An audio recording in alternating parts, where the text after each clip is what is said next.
Beautiful people, it's your boy Nate Jackson. It's another episode of OpinioNated. Today I have a fantastic guest. This guest literally is the reason why I thought it was plausible, possible, and something that I could achieve or bring to fruition to be the owner of a comedy club. Okay? We all have our impetus. This is one of mine. When you hear about people's journeys, this is one that I've watched and been happy to see. Tons of credits. I would say one of the kings of comedy. I don't give a fuck who was on that special. This is one of the funniest people to ever grab a microphone. Earthquake. Thank you, brother. And I think what you're doing is great. Very few of you, us, Black comedy club owners, and I personally challenge all comedians. They must give back and come perform at your club because you're not a chain yet. You know, if you stay in the business. And we need more of you doing this. I'm going to go for I think I'm going to do 7 of them. That'd be beautiful. I think I'm going to do 7 of them. So in the pursuit of sorting out the original location, which you've done already 2 times, and then this new one that we're at now, we've ironed out all the kinks, all the wrinkles, and all that is taken care of. And there's a clear path to owning pretty much an infinite amount of clubs. It just depends on what I want to do or what I want to pay for, or if it's about circling the wagons in different cities and seeing where a club can go. It seems to me like there's a club in every city, though. Well, I mean, it might be, but it's not successful. I think certain places that you go, you'll do well, you know, since you do have urban majority comics. Certain places you can go, and you can go places where, you know, there is no competition, such as Augusta, Georgia, Macon, those different places like that doesn't have clubs. And then you have places that clubs are not done well and they're not ran well in certain areas that you can do well. You know what I mean? So I was thinking about Augusta because they have a military installation. Yes, it's very similar to Tacoma, Washington, with Joint Base Lewis McCourt here. Yeah, Macon would be another place. It's a few places that you could go. That'll be good. Well, tell me this, nigga, why are you so funny? What the fuck? No, man, it's a blessing. It was never epiphany to do it. I stumbled on it, and you know, It's a constant reminder to me because it's you know, coming up with it and coming up with the jokes that it comes. As long as I keep my environment straight and keep it pure, the jokes will keep coming because I don't physically write. And when you don't physically write, you got to make sure your surroundings are good. Well, okay, but I'm a comedian, and so we're going to dig into that a little bit deeper.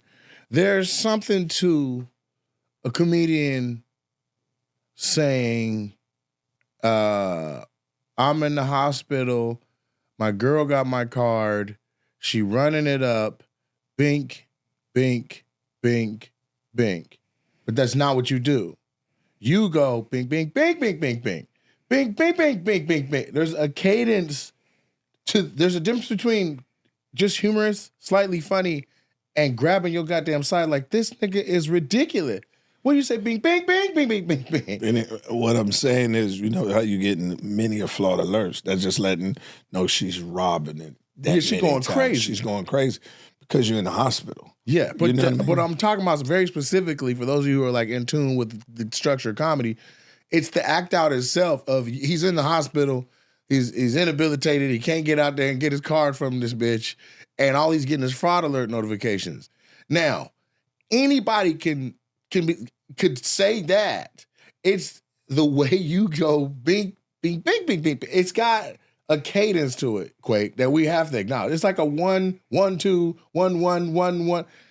Do you know how funny you got to be to just organically pull out that snare combination for the fraud alerts? Yeah, it's like, I mean, it's the same way as a musician, you're just jamming. Yeah. You know, I remember one time Jamie Foxx was talking about when he was doing Ray, and he said he played with Ray Charles. He did? Yeah, he said he played when he got the movie for Ray. He actually sit beside him, and he was playing on the piano. and Jamie hit the wrong note. And Ray would say, why would you do that? You know what I mean? Why would you do that? Why would you do that? Why would you do that? That ain't right. And so that's how it is. Is that you just feel that, and I always say my comedy is an extravagant. I just expand on a lie. Okay. You know what I mean? It start off as the truth, and then it expands to a lie. Like you have a brother say, man, I was fighting one dude, and I knocked him out. And then 3 weeks later, man, it was 18 motherfuckers. I stumped him out, I grabbed her. This girl came over me, I hit her, that type of thing. Right. Expanded on it. Well, you just take it to a limit. You know what I mean? It has a concrete basis of the truth, and you just expand on it more and more on it. So if your girl stole your credit card, she might run it 1-2 times. Right. I take it, she's just killing it back. That's the expanding on it. Exactly. That's how you do it. That. Yeah. Fucking hysterical. So when we talk about comedy and where people are forged in the fire and what trenches they came up in, you DC all day?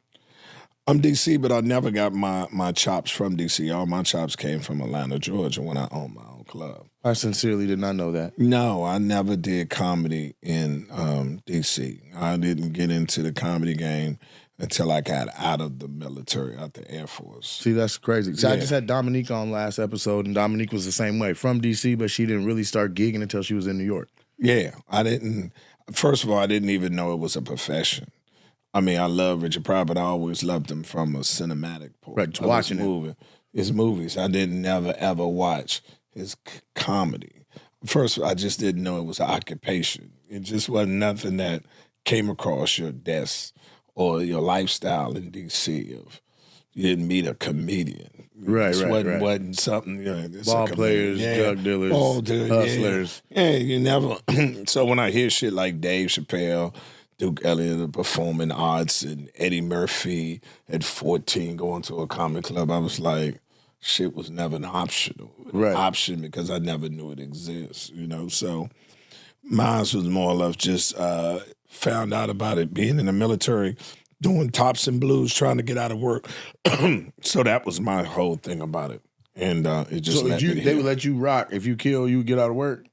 No, what it was is they had a competition, and if you made it to if you won in the competition, then your job be no longer as loading bombs for a living. You just go around the base to base performing with an ensemble. It was kind of like Broadway plays, and I was the MC. We do plays, that kind of thing. Of course, I didn't win, and of course you didn't win. No, I didn't win. Because I was never in it for the artistic part of it. Was trying to get out of work. They used to call me Skate Strowman because I skate out of anything. I was in tops and blues, burying people. I would do anything to get out of work. Anything. Burying people? Yes. When you die in the military, and you want a military funeral. They'll send people such as us over there, and we'll be the color guard and come out there and fold the flag, the performative aspect, of it. And the 12-gun salute and all that. Okay, that's interesting. So it was a necessity. Yeah, I mean it was just another angle of getting out of work. It was like I could shoot a M16 like a sniper. So I was a marksman on that. So I did that until they were saying, well, we want to deploy you to, for the war. And I said, well, then I started missing the target. Said he hit that 9 times out of 10 until you told him that shit. So the mother said, you real good. We're going to go ahead and send you with the Marines and make you a sniper. Funny. And then I just failed the qualification. Man, you be cracking me up. We had a moment yesterday that I'm probably going to tell my great fucking grandkids about, but I don't know if I can explain it as good as that goddamn moment. But basically, I got a new Corvette. It is very fast. if you think your car is fast, this is probably 2 times faster. Like niggas get a Hellcat and think they rolling 600, 700 horsepower and that shit's fast. This car performs 850 horsepower, okay? I said, Quaker, look at my new car. So we go look at the car. He said, you're doing it, nigga. So then you get in the car. I said, I'm going to show you. Bishop come outside. He's like, man, that nigga's crazy, man. Make sure you buckled up. 2 buckles. Quake grabs a buckle. He shows him the buckle. He said, all right. So I back out real slow. I'm on the street now. And I look over. I said, Quake, you want me to just do it like we like give you a little tour, like we just cruise? Or you want me to show me what this shit could do? Do what you do. Less than 3 seconds later, whoa, whoa, he said, all right, nigga. I get it. I don't know why he talks like that. But that nigga said, we about to be eating pudding. Yeah, I wasn't too worried, man, nigga. You was doing 90 degrees on 90 miles an hour on a regular street. I was like, nigga, you crazy the motherfucker. I don't take these kind of gambles. I'm too close. I just want to show you 0 to 45 real fast. Nah, that was more than 45, nigga. Fuck out of here. I've been 45. That was 90, nigga. I said, you crazy as shit. Won't have me in this motherfucker. My woman just, what was you doing? Trusting this nigga with my life? Listen, in order for something to happen to you, I gotta be willing for it to happen to me too. You're in good shape because I want to live. But it had nothing to do with you. It had nothing to do with somebody pulled out and didn't see your ass. It's over. Yeah. You understand? Every nigga that been in the accident had an explanation. Yeah. We were cool. What could have happened? Yeah, fuck that. I don't take them kind of gambles. But this is the thing. You didn't say we could die. You didn't say you said, nigga, we gonna be eating pudding. We gonna be eating pudding. Straight to the example of us laid up in a hospital eating fucking pudding. You see the motherfuckers being there with a helmet on his head. Motherfucker came in there and gave you some pudding and everything. What happened? He was a car accident. He was in the coma. He finally came out. Nah, bro. Nah, man, that shit was fucking hysterical. Couldn't do it. I backed up off of it. So who in comedy? Okay, so I'll say this. It's kind of an ongoing question I have because I'm looking at the game. I look at it in classes, right? Like there's classes of comics. You OG, you out there in front of us. Who, if you had OGs that looked out for you, who? That's one part, and then 2, who are you close with today? That's in the game. Oh man,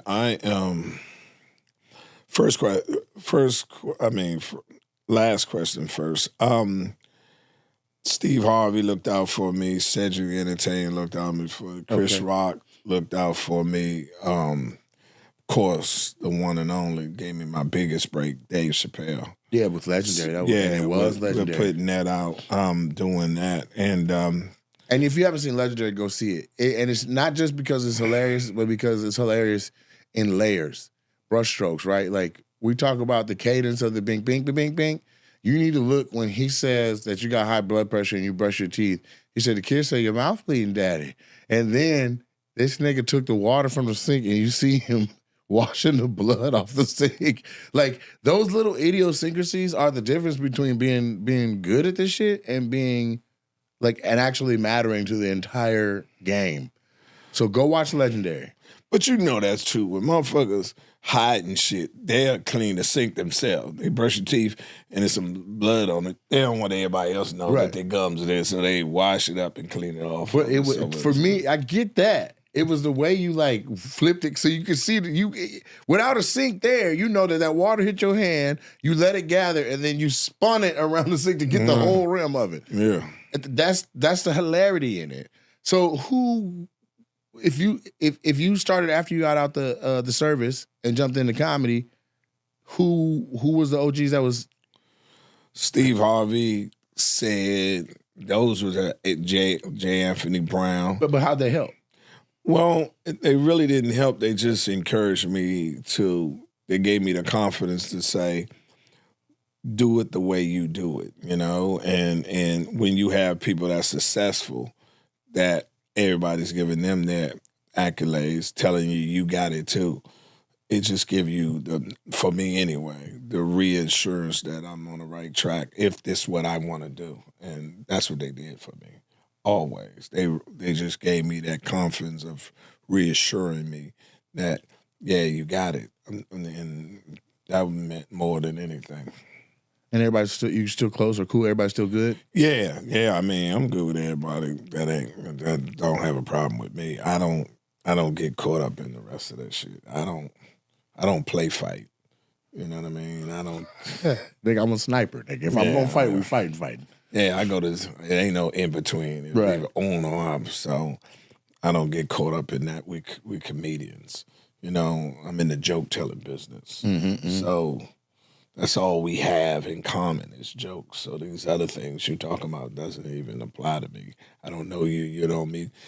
I don't know you that well, and you damn sure don't know me that well. And then more than anything, you don't need me for your standard of living, nor do I need you for yours. So it shouldn't be a problem.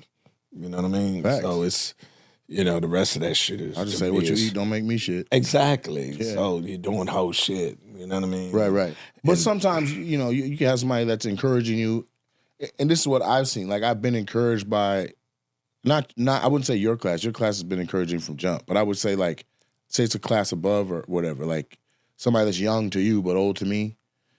Like, I have seen it where they go from encouragement to, like, not necessarily being as encouraging because they like, this nigga coming on too strong. You know what I mean? Well, that's the person that doesn't deal with and they don't deal with the reality of our occupation. You know what I mean? And I tell comedians all day long, even if you get rid of me and get rid of every other funny comic, they're still not going to come see you. That just means that the profession is dead. So eliminating me is never going to enhance or elevate you. Right. Because the standard has always been set since Richard Pryor and the rest of it. Right. They know greatness when they see it. Right. And by you trying to eliminate it, don't mean they're going to come accept you. That means our profession to turn into jazz. Right. That is just a niche.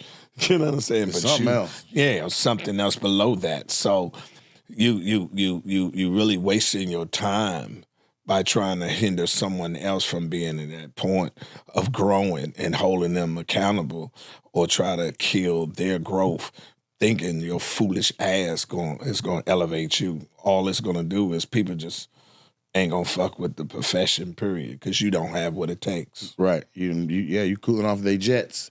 So Yeah. I'll pivot a little bit. I noticed over all the times that you come into the club that you bring your own people. Yes. They be thorough on and off stage. Yes. They know how to carry themselves. Yes. And they know you. Yeah. Right. I don't know. I can't say to the full extent that they may know you, but they know, like, don't go on there right now, or he don't want to do that, or he wear a 2X. Like, they know They know you, right? Yeah.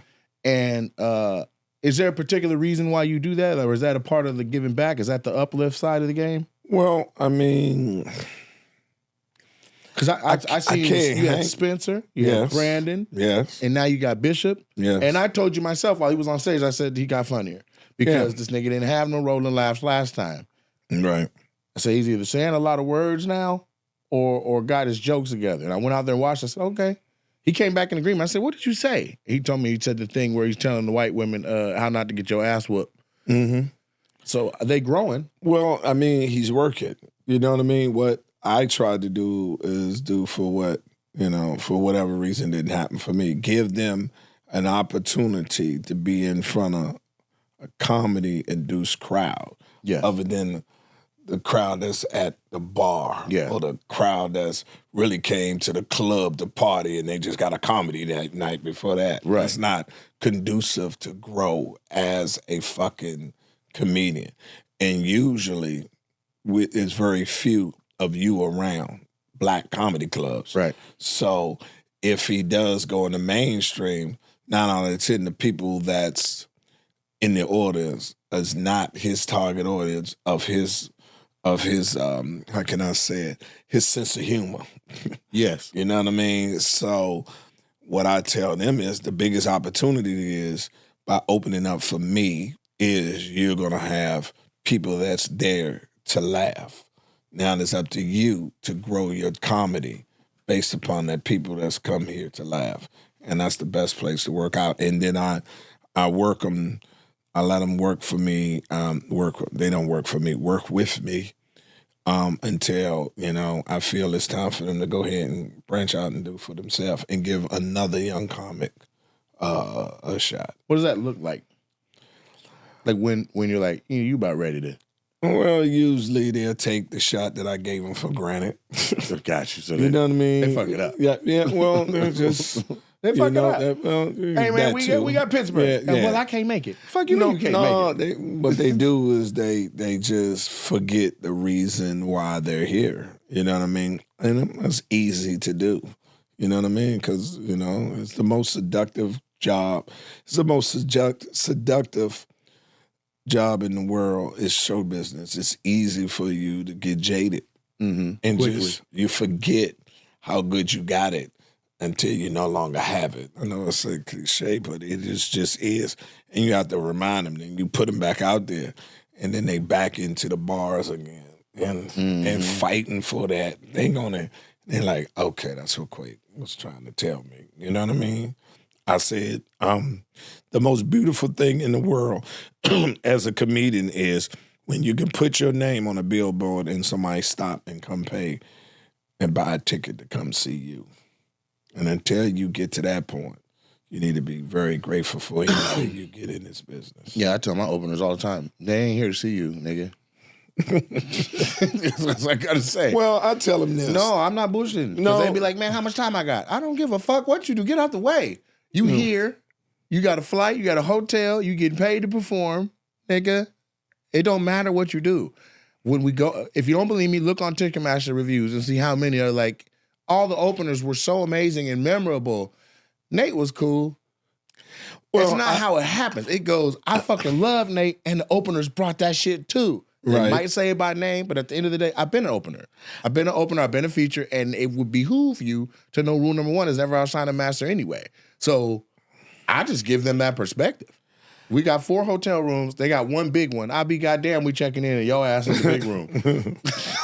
Well, what I tell them all the time, I tell the people that works with me, they came to see me, but you want them to leave remembering you.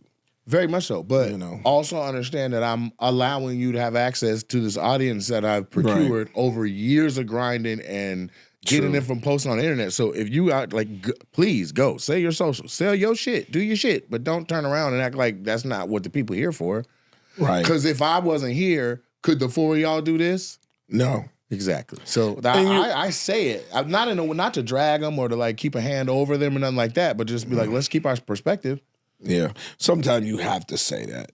But see, I have a mechanism. I usually don't personally have to say that. I have a person that says that for Somebody me. Else says it? Oh, yeah. I want them to hear it from me. I don't want them to wonder if that's my sentiment or not. No, because because 9 out of 10, I'm not the one that hired them. Okay. They get referred to me by that person, and then that person know what the standard is, and they say this the person is, and then me and them become friends and just work as comics together as a show part of it. Now, if it fucks up doing the discipline part of it or something has, then I relay it to the other person like that, and he keeps the score and tells them, okay, you this, and that. If you continue on, there's 1,000 other motherfuckers that won't take this. So you got somebody doing your grim work in that regard. No, it's not grim work. This is an organization. I have no time for that. I'm trying still.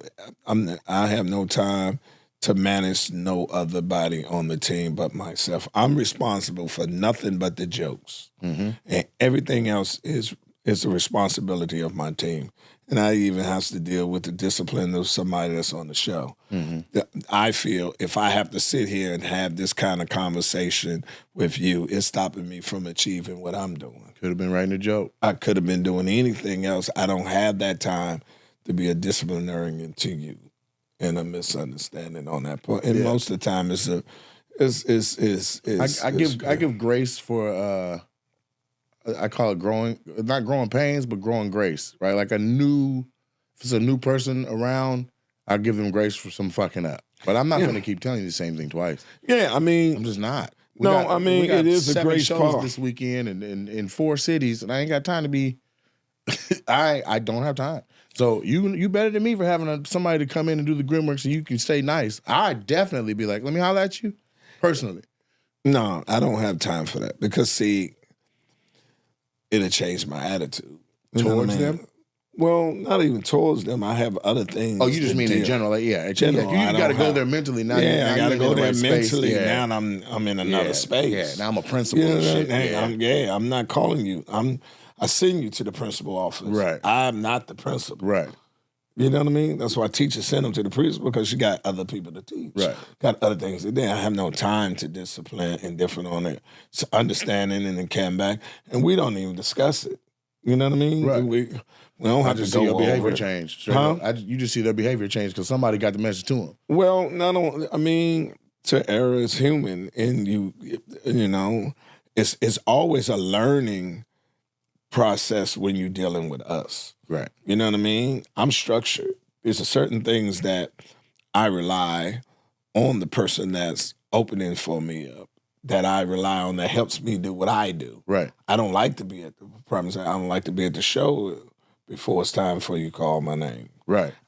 Certain things, and once we got that understanding, don't deviate from that. You get what I'm saying? Do your goddamn whole 30. If you don't see me stretch. Yeah, exactly. Mm-hmm. Stretch and what time it is, and when you get there, the club, you speak for us. Mm-hmm. If it's a 7:00 show, shouldn't start at 7:30. You know, you go on 7. You need to tell the motherfucker, I need to be on stage at 7:05. Yeah. Because all that does is make the 9:30 show 10:30. Yes. And it's not gonna not come. It is not already out in line. They already online. So how the first show was late. So you have to give them that power. Hey man, if the show ain't started, then call the people.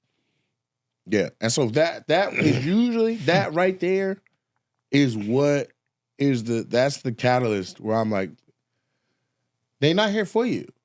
For instance, at these theater shows, parking be different. Yeah.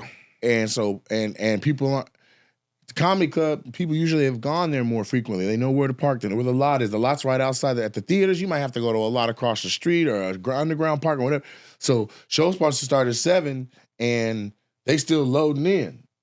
Show sold out. It's 75% full or 60% full. The balcony full, but the back of the room ain't full yet. My opener's like, we're going to hold for 10 minutes until it's full. I said, nigga, if you don't go out and start telling your jokes to whoever the fuck's in front of you, by the time I get out there in an hour, or it's 4 openers, when I got there in 40 minutes or whatever, it's going to be ape shit.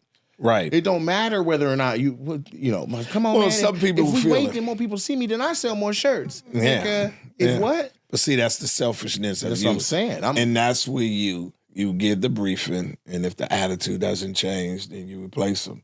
And you don't have to do it. I don't at all. See, I don't even deal with it. Someone tap them on the shoulder, say, I need to see you in the office. We need to holler at you. And then, you don't you don't have to fire them, you don't have to replace them. They just won't be on the next show. Yeah, that's fired. You can call it what you want. It's a break. No, what you always brief to them, you're an independent contractor. So they're going to run out of it before you run out of it. Well, running out of it changes behavior quick. Yeah, well, once I stop with you, I don't bring you back. Oh, really? Oh, no. Ain't no like in 3 years I'll run you back through. No. No, we had a run. You didn't fuck that off. You need Be to blessed. go. It's like a bird. You out the nest, man. Fly. Yeah. Can't come back to the nurse and get back in the egg. You can't get back in the egg. You ain't never seen a bird get back in the egg? You ain't never seen a bird get back in the egg. You know what I mean? Yeah. I'm going to pay a bill right quick, man. With that said, fellas, I need you guys to check out Hims.com for Hims. Make sure you check them out. They specialize for you. You can get your skincare personalized to you, your mental health personalized to you, your better sex personalized to you. You need a few more minutes in bed? for Hims. You got a spot on your head that you want a little bit more hair in. You want to see it come back. You want to feel your hairline in for Hims. Go on there, sign up with them, start moving in the right direction. You get a personalized weight loss plan. You can, if that's what you're into, it's designed with one goal in mind, helping you feel happy in your body. You need to eat healthy, get strong. You can find nutritional, protein-packed recipes in the Hims app to help you maintain muscle mass. It's not just one thing. It's several things. If you're interested in any of that, check it out. Use it as a resource for Hims.com. That's the first thing I want to say. Second, I want to say another sponsor is me. The Roses Collection, my clothing line by Nate Jackson. This is a collection of clothes for the big guy that wants to be fly. You ever been to the store and you ask them, do you got this in my size? And they don't?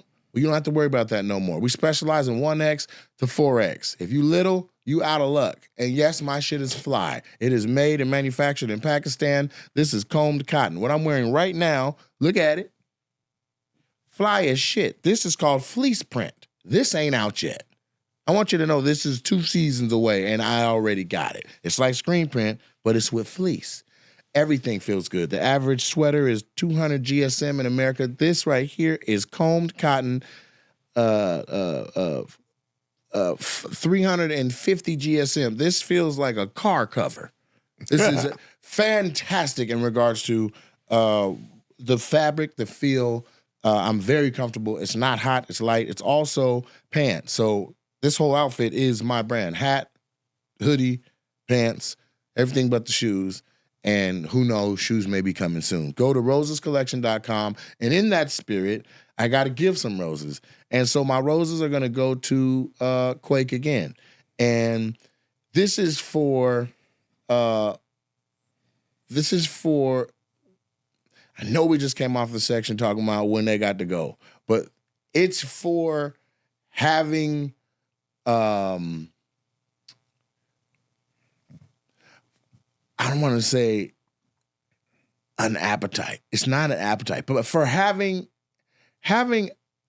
in you a desire to want to give back to the comics in a way where it actually affects all of comedy. Somebody may not be with you anymore, but they've learned, and not being with you, they're like, if I had a time machine, I'd go back and you don't get a chance to undo, but you can learn and move forward that way. And so I've watched young comics come under your tutelage. I have personally seen your work ethic. Literally, I have been on Runyon Canyon, like, I'm gonna get my shit together. And I get out to Runyon and Quake coming the other way. Working out. Health is wealth. And so I want to make sure I get my roses to say, because you have every right in the world to just be completely selfish and not give a shit about none of that. But you actually you care. And that's what these roses are for. The roses are for the heart that you share.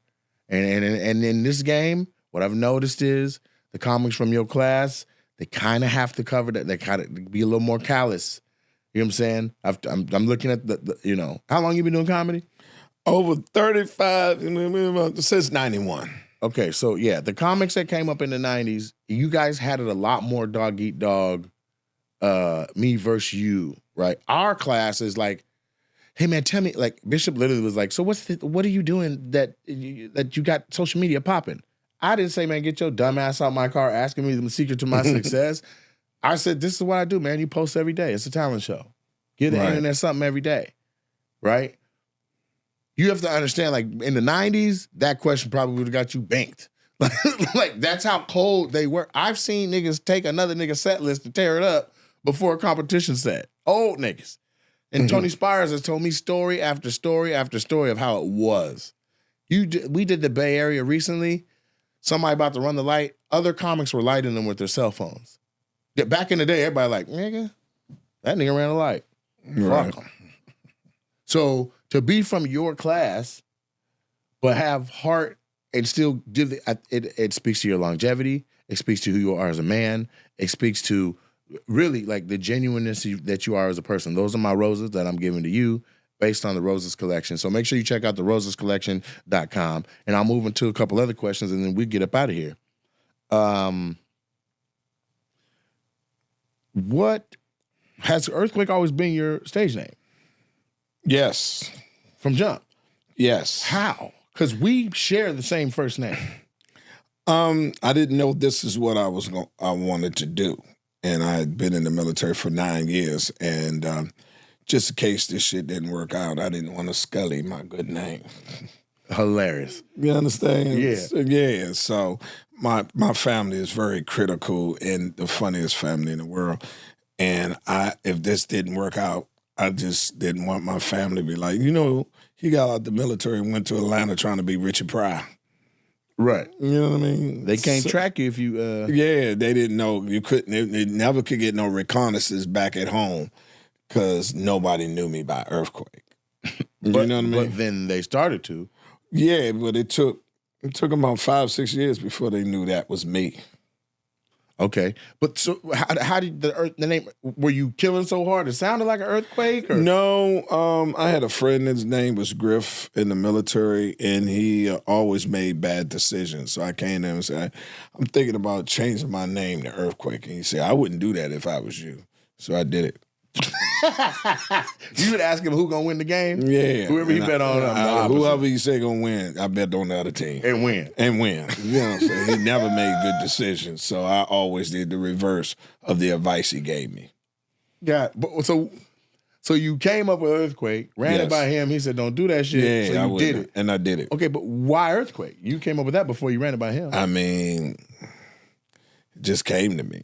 I was like, Earthquake. Why not? Really? You know what I mean? Yeah, natural disaster. The only natural disaster that a weatherman can't predict.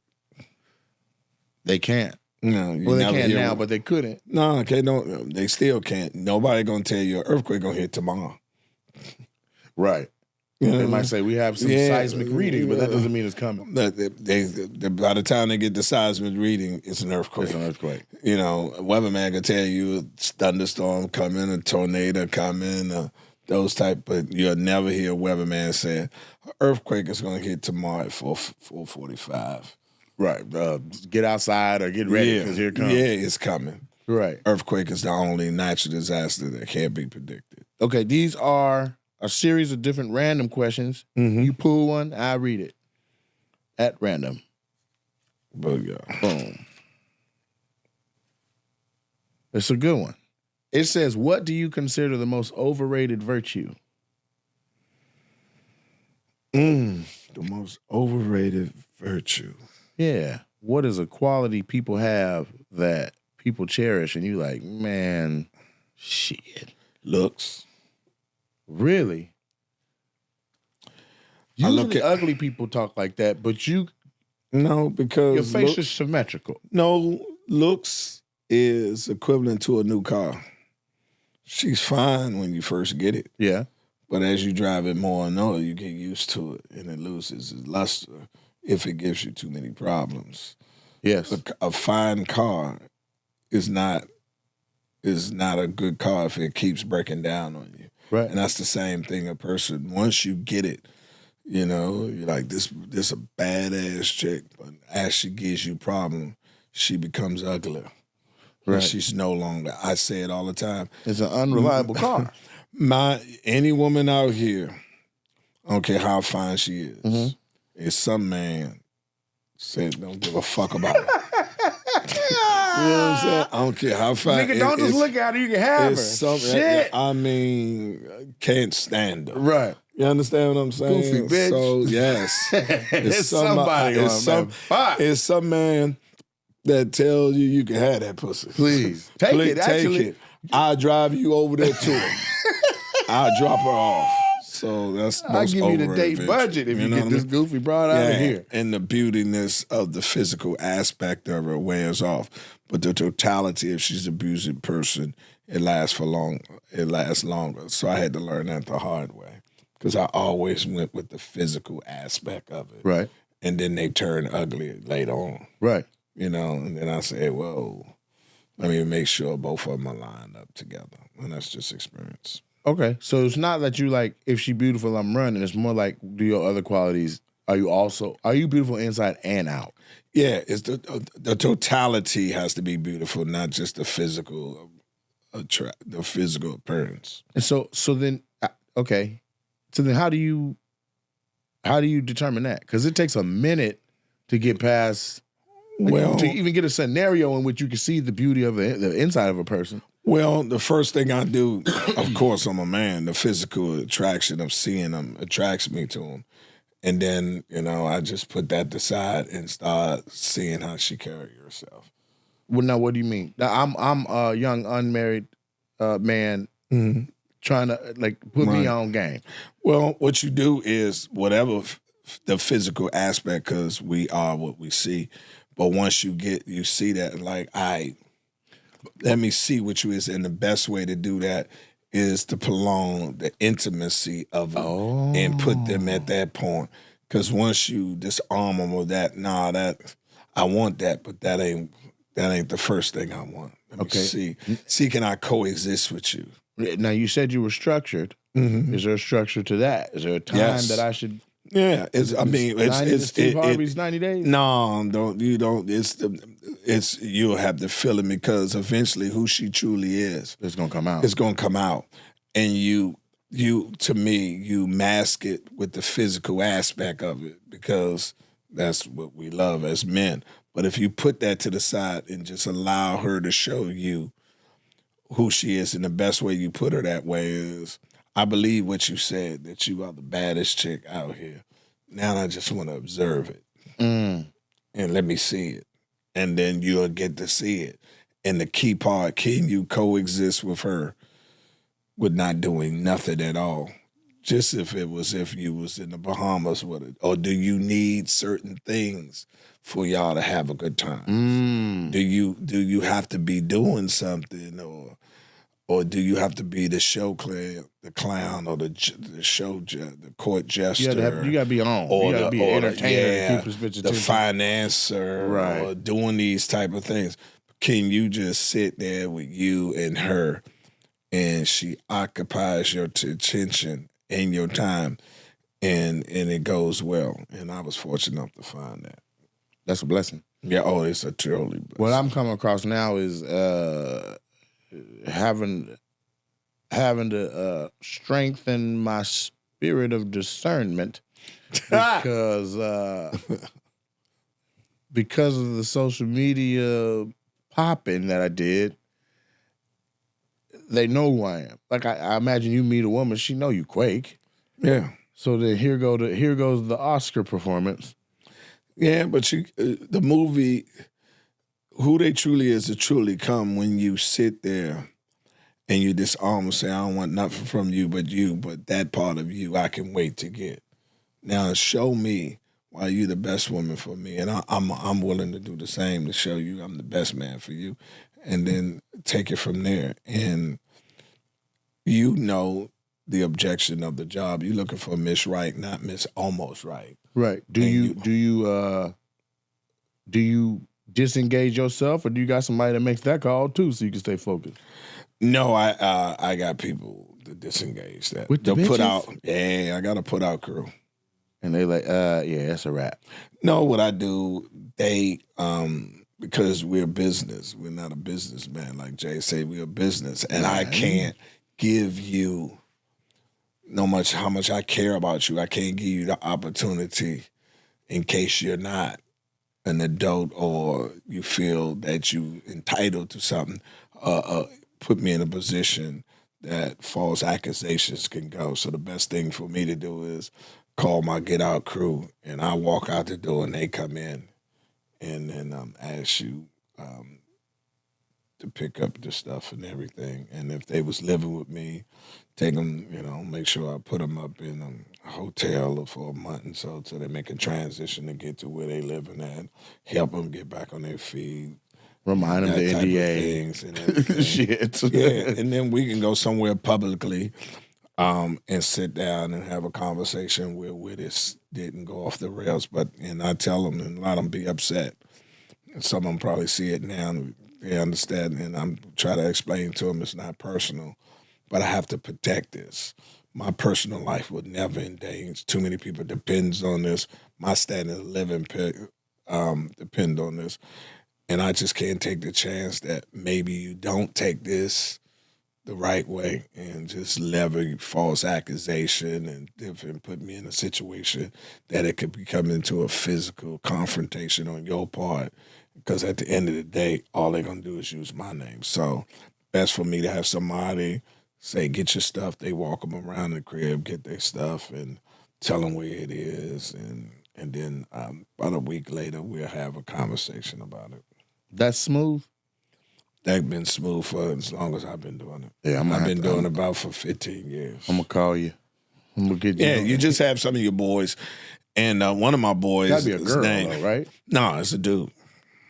Yeah, I'd imagine. No, he just what you do is a girl's gonna give would make that be a smooth thing. No, the dude is more even better because at that particular point they're arguing at him. Tell him to come. He's a bitch motherfucker. He can't say anything. Right. Telling them, I'm like, hey, it ain't that he ain't this. He just says best this way, and you give him a stimulus package or some money, financial.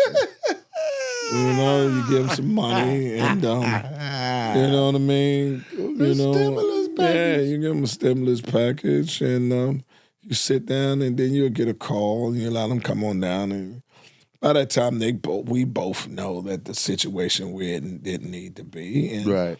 I gave you warnings about it, and it's a decision I made, and I'm not saying that. I tell them it's not you, it's me, because I've came to the conclusion you're not the woman for me, and you shouldn't be with no man that don't feel that way about you. You should have the man that think you're the best in the world, because you are. You're just not right for me. Right. And I'm not going to sit here and use you or just have you around and not. I date for a purpose. I'm not dating you just to be fucking with you. Right. And I'm looking for Miss Right, not Miss I Right. And you just tell them the truth. And the only reason I did this, just in case what I was telling you, you couldn't handle it at that point, and you would have did something that I know you would have regret, which would have caused me to do something but my reputation would have took a hit for it, and I have to protect my business, which happened to be me, so I don't put myself in we're a brand. Put myself in that position. So the best way is he just walk you around and let you grab your stuff that is, and when they leave, the locksmith come in, change the locks, and then I come back home. Where do you go while all that's going on?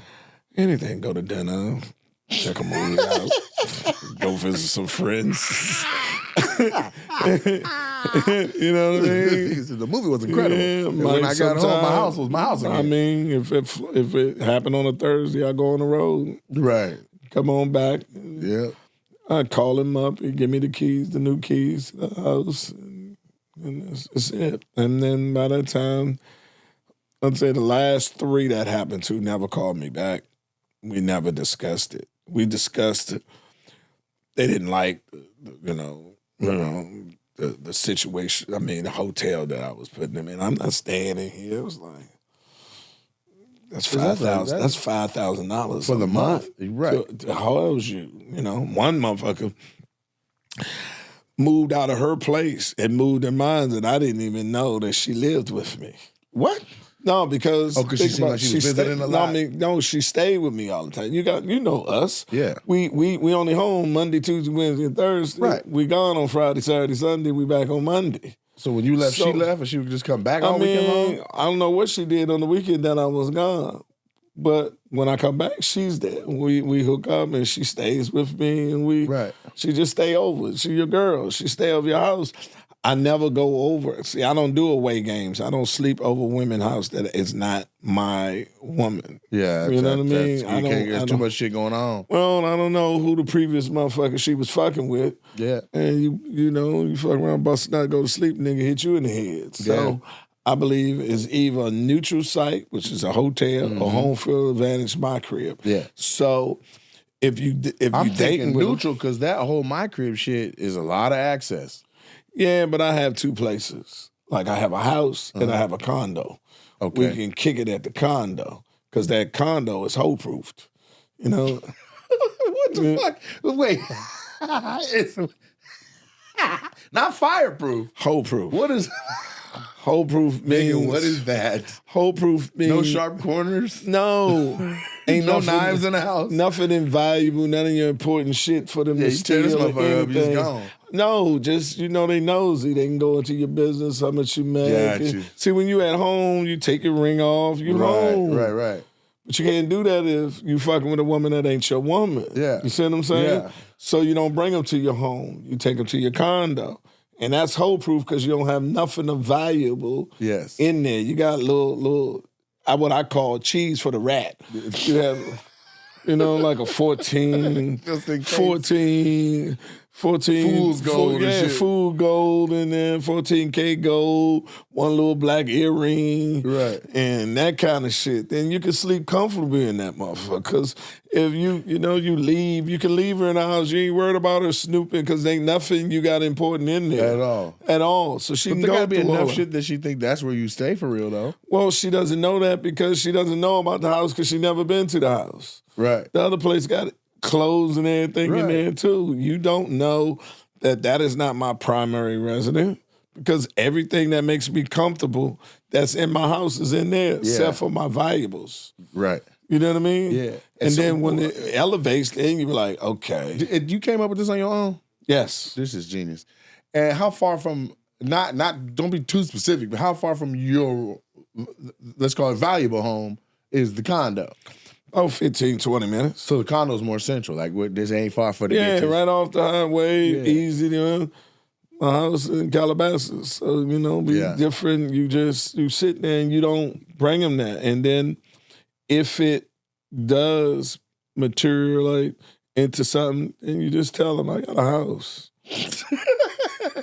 And then they say, Nigga, this is a bit. She said you There's got no quake. Say you got a house. I'm like, yeah. And then you take it to them. And she drives 15 minutes Yeah, 15 to see your minutes. real So why life you to be tell like, me? God damn. And then look him in the face. I didn't know that we would get this close, and I couldn't bring you to my home until I knew we would be at this point. So that's just reassure you that I'm into you that much because I'm sharing this So with they ain't you. even taking it wrong. They like, you know what? No. Thank you for this new level of introduction. No, that shows a more commitment that you are, that the relationship is progressing. They don't look at you and go, nigga, is there another house? Well, no. Is there another? One. Is there another goddamn level house? Yeah, I mean, no, they just, they're so happy that they see progress in our relationship. Right. To the point that the mirror that you didn't initially introduce them to that, they're not upset. They get upset when they find out. I can see that backfiring, like all the shit that we done did, nigga, and you ain't tell me you had a home down the street? No, you was going to do that if I had a home or not. I didn't ask you to do that. That didn't determine that. You did that because you wanted to do with that. Right. If that was a determination for you to do that, you're the wrong chick for me anyway. Right. This is explaining who I am. And most women that you get to that point, they know you that much to understand he has those gardens and this is a growth. This is a step closer to the ultimate thing of us being together. Now, my sister is a relationship guru, national best-selling author, keynote speaker, and she has a whole concept that she teaches women and men about gradations, about first dates being like low energy output from men, first step, second step, do something else, keep it in the afternoon. Like, it sounds like you low-key saying that same stuff, but I have never heard nigga have a middle house. I never heard of having a hole proof condo. Yeah, because women are nosy. And then you don't know if you could trust this woman and you just allowing her all into your house with all your personal That's what I'm saying. I'm sorry. Like, man, I don't want it. And they be ready to come over, but it's like, we need to go somewhere else. Yeah, but see, you can't do hotels. All in my shit. I want to go to hotels sleep. Gonna be all in your. Exactly. You can go sleep in sleep company. You can do whatever because there's nothing valuable in there that they could take that you can't replace because you hole proofed it. Or even hole proofed has got to be the word of the day. But even like, will they like be taking pictures all in your shit? So like, can you? Now, anybody that ever been in your house is like, oh, she was up in there, huh? Exactly. So when the girl lived with you and you didn't know she didn't have a house no more, she was just at the condo? She was at the condo. So she lived with you, but you didn't live with her? No. Nigga, this is amazing. So when I tried to put her out, she said she had nowhere to live. I said, what about the apartment that I met you when when I dropped you off when we met? She said, I was spending so much time with you. It was foolish for me to keep my place. So I just put my shit in storage and stayed with you. I said, oh, okay. Well, let me help you get your apartment back. Or get your shit out of storage and put it somewhere. I helped her get her apartment back. And it's the stimulus package and helped her move her shit back in her pocket and kept on going. The term stimulus package, is that like, how do you determine, it's not like it's approved by Congress. No, it's whatever you need to help you be back self-sufficient. That's about without me. About $5,000-$8,000. That should do it. Some of them is $5,000-$8,000. Some of them is higher than that. You know what I mean? It's a severance package. Service package more than anything. Yeah. Yes, and it's you just want to make Does it come sure. with an NDA? Well, no, I don't even need an NBA because most women that you deal with, if you're that good to them and the rest of them, they have any conscience about themselves. They've been dogged out before, and they can't throw you in that thing on it. They can't put you. Me and my ex broke up, and I moved, and I let her stay in the condo we had together for another 2 months with no pressure to move out. Like I'm like, just get land on your feet. I'm not gonna pressure you. Exactly. And I bumped into her dad, and her dad was like, "Nigga, you don't even know how much that we appreciate that aspect of how good of a dude you were to our daughter." Yeah. Because I've thrown bitches out my house. I'm not, and this was him being a man. He like, nigga, I've thrown bitches out my house. No, I can't do that. In the night. I got daughters. And the only thing I got not only daughters is, you know what I mean? It just didn't work out. Yeah, I don't hate you. And it's nothing wrong with you. You're just not right for me. Right. And how can I help you make this transition better? Yeah. You know what I mean? Yeah. And some of them, it costs a little pretty funny. And I got friends like you. I wouldn't do that shit. I said, but you're not me. Right. You know what I mean? And I got to make sure she's right. This is what I'm saying when I say the heart. It's cold, but it's warm. Does that make sense? Yes, it does. You got to get the fuck up out of here, but I'm going to help you get the fuck up out of here. Yeah. We'll do one more card. I like these. This is at random. I like that. Okay. I like this one too. We're going to learn about Quake today. This card, and I'm going to add to it. This can't be anything to do with stand-up. All right. Which talent would you most like to have? Most like to have, but I have other. Okay, most you see like what I'm saying? to have. Oh. It got to be something else. You're very talented, but what if you could have one more talent? You could rub a genie bottle and they give you one more talent. What would you like to add? Man, singing. Really? Yeah, man. Johnny Gill is one of my best friends, and I envy that. Because if you could sing, that done it, boy. You gonna have to get hella more condos, nigga. If you could sing, you gonna have all the condos in the valley, nigga. Yeah. I can sing. You can? That was my song you was coming out to? Yeah, I'm sorry. Yes, you can. And it was fucked up, so I Shazammed that thing. Me and Bishop, I said, this song was kicking. And I asked you DJ, you didn't know it was me before you heard it? No. We was looking for it. And we couldn't get it. And we had to ask the DJ. It comes out Tuesday. And we was Shazamming it. Yeah. And the motherfucker said, can't find it. Right. So we went to the DJ, and the DJ said, we said, get the fuck out of here. Yeah, my server. And then he said, that is him. And I said, oh, shit. I said, man, play that shit. I'm going up on that. Yeah. So I came up and I was bugging because he introduced, I heard it playing. I was like, why the fuck is my song playing in the middle now? Yeah. Usually if it's playing, they play like at the end of the let out, nobody's asked for it. And that may be where you heard it. But yeah, that's where we heard it.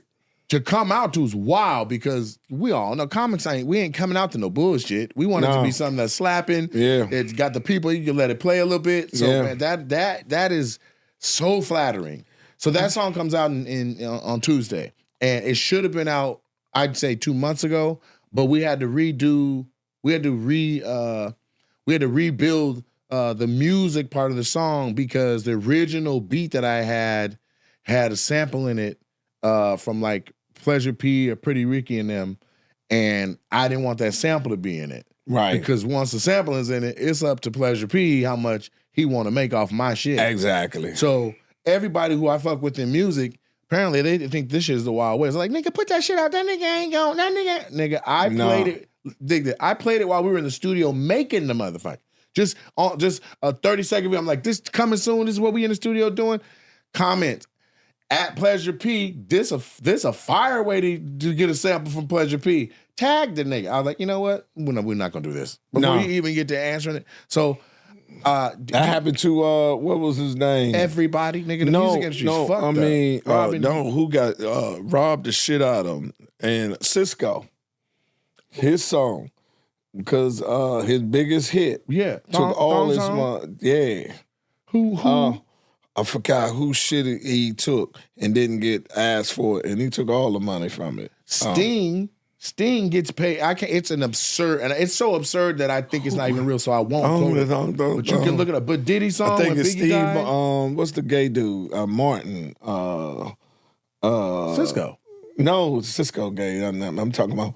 I didn't know Cisco was gay. I don't know either. But Martin. His last name was Martin. Oh man! But I saw his "Wear They Down" or whatever thing off of it, and he said. His biggest hit, he didn't get a clearance from it, and it was his the thong song. And that's not what, and I killed him. So the story I saw was Diddy's song, "Every Step You Take," when Biggie died. Yeah. To clear that, if I'm right, he pays Sting $5,000 a day. Oh, fuck something crazy, like whatever the amount was. Like it breaks. Don't quote me because. Yeah. I don't want nobody to watch this and me in the comments like, that ain't what it was and that wasn't true. Yeah. Look it up, though. But it's absurd to where I'm like, you know what? I would rather do my own compositions, have my own. So it took another 40 days to get it right, to add the keys that I wanted instead of what was the sample, to add the guitar that's in there instead of the sample. So I don't know if I don't think they have my mastered version without the sample. I think you may have heard the one with the sample. I know it had Twister in it. Yeah, Twister's in it, so I'm working with Billy Moss. Billy Moss was Tyrese's original manager. Okay, and so great dude. He used to throw the show in the Valley. Was like on Wednesdays. It was all different artists and stuff, and then comics would perform. R&B Live. Yeah, so he was with R&B Live. Then they all split up, and then he kept going. It was called One Mic Live or something like that. Right. And so I came in. When I came in, I was going to R&B Live religiously. It was my getaway from fucking around, hanging at the store and hanging out to laugh at them. Like, nigga, on Wednesdays, I'm going to that. Nigga, I'm going to see these young talent singers and shit. And Red Grant would host. Right. And I would see all these other, shout out to another DC comic. But it was a dope night. And so Red got tapped to go out with Cat. And then, because I was there a lot, they were like, nigga, can you host one? Somebody no-showed. I hosted. I'm up there singing, fucking around with the band, making musicians do hit your verse one more time, and they going in the verse. We singing together and shit, holding the drummer's arm in the air so he only got one hand. This nigga got to keep the beat with one hand. Like I was adding to the shit to where they made me the host, and so we just got real cool. And so once I started fucking with my own music again, because I was dabbing back in the day. Once I started fucking with it again, Billy was like, "Man, listen, let's work." So. He's so deep in the music game, he literally just got his doctorate in it. Okay. He's Dr. Billy Moss for music. Okay. Hey, Dr. Billy. Anyway, so he has it down to where, you know, all my shit is ASCAP. All my shit is, we're all the way legit. All my homies has been doing music for all these years. They're like, damn, nigga, you doing that shit right. They all just literally just making music. Not tagging over. They're putting mixtape shit on real albums and saying, if it hit, I'll pay later type shit. Oh, no. The name was Ricky Martin. Oh, yeah, he gay. Yeah, Ricky Martin. For sure. Yeah, Ricky Martin. For real. The Thong Song. He took all that money off. Thong Song was from Ricky Martin? He used some shit off the Thong Song. So he took the whole damn song. Took the whole money. See, that's too off much, of Ricky. That, Ricky, that's fucked up. Ricky, you could have let Cisco keep 5%. Goddamn. What was that? What's that hook he used and he didn't get it okay from? So scandalous. That's living the vida loca. Yeah, that's goddamn. Living the vida loca. Yeah, that song gone. That right there. Loco. Yeah, he didn't get approved for that. And he said he went in there and thought Ricky was gonna be cool with it and everything, pay later. Yeah. Motherfucker said give it all. Took it all, man. It was Ricky Martin. Yeah, I knew it was gonna come. And that's to how me. that, because they told me, I said, well, before we go redoing the whole thing, what would it cost for me to clear it? So I paid a lady, they got services for the shit. I didn't even want to pay. I'm like, let me just fucking DM Pleasure P. They're like, no, go through the channels. I'm like, man, fuck. She need her money. So I gave her, it was $2,800 for her to go reach out to Pleasure P and the people. Nigga, I'm glad I did because she came back with, it was Pleasure P. There was another 14 people a part of the composition of the music. So whoever was on guitar, whoever was on keys, whoever the engineer was, I don't know how it all broke down, but the snippet that was in my song with some repetition was so many, it was not just, but so the cost to clear it included all 14 people and then like another bag on top of that for Pleasure P. Total for how much? $68,000. God damn. The ballpark for clearing a song should be what I paid her at 28, and then you pay the original artist something between $3,000 and $3,500.